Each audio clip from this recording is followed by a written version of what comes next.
மக்கள் உள்ளம் கூடி கொண்ட உண்மை தலைவர் வாழ்கவே, கள்ளக்கூடி கொண்ட கருணாநிதி வாழ்கவே.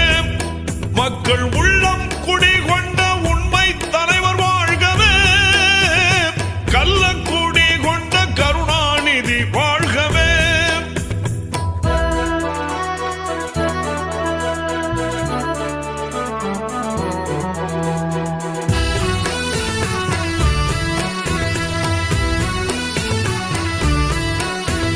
பொன்னான தமிழ்நாட்டில் அண்ணாவின் தம்பியாய் பொலிகின்ற கருணாநிதி, பொன்னான தமிழ்நாட்டில் அண்ணாவின் தம்பியாய் பொலிகின்ற கருணாநிதி, அன்றாடம் புகழ்பாடும் வழிகாட்டி ஒளிகாட்டி கொண்டு